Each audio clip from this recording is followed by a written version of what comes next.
আচ্ছা, এটা হচ্ছে মেথডের নাম। কারেন্ট পিসি বন্ধ হয়ে গেছে, কারেন্টের সময়। আচ্ছা, মেথডের একটা রিটার্ন টাইপ থাকে, একটা মেথড একটা জিনিস রিটার্ন করতে পারে। এখানে যদি আমি স্ট্রিং না লিখে ভয়েড লিখি, তার মানে সে কিছু রিটার্ন করবে না। এখানে যদি ইন্টিজার লিখি, তার মানে সে ইন্টিজার রিটার্ন করবে। ডাবল লিখলে ডাবল রিটার্ন করবে।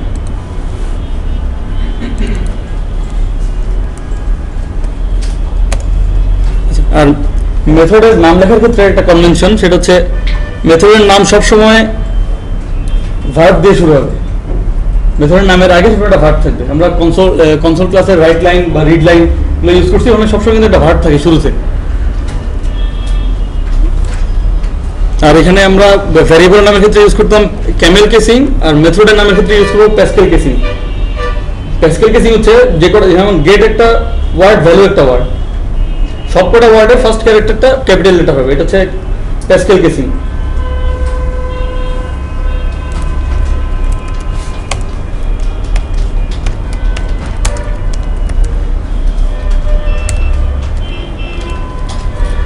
আমি একটা মেথড লিখলাম যেটা একটা স্ট্রিং রিটার্ন করবে, আর স্ট্রিংটা হচ্ছে হ্যালো ওয়ার্ল্ড। কারণ এই মেথডটাকে আমি এখান থেকে কল করব।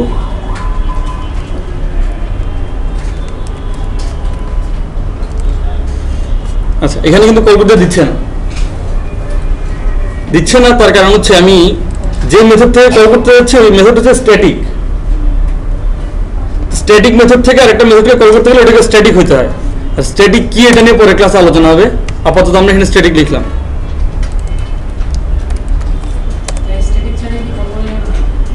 এটা মেইন মেথডটা যেহেতু স্ট্যাটিক, এই জন্য কল করা যাবে না। কোথায় অবজেক্ট ক্রিয়েট? আমরা তো এখন ক্লাসে পৌঁছাই নাই, মানে ইউজার ডিফাইন টাইপে তো আমরা যাই নাই, দেরি আছে। আচ্ছা, তো আমরা যাচ্ছি এই ভ্যালুটা দেখবো।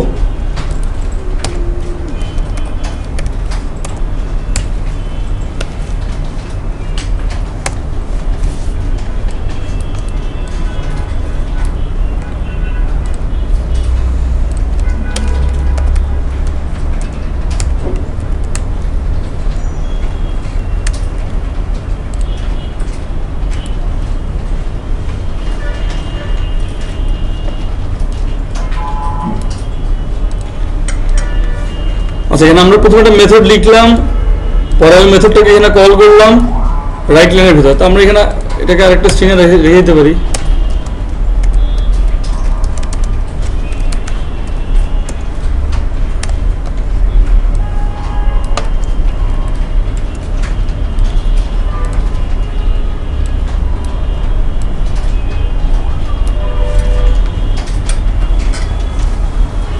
নিশ্চয়ই বোঝা গেছে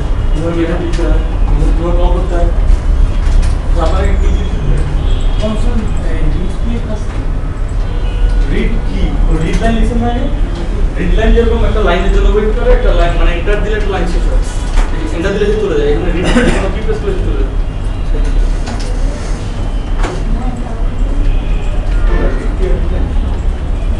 রিড কি হচ্ছে, যেকোনো কিবোর্ডে যেকোনো একটা কি প্রেস করলেই সে চলে যাবে, যেকোনো একটা কি জন্য ওয়েট করে। আর রিড লাইন হচ্ছে সে লাইন শেষ করার জন্য ওয়েট করে।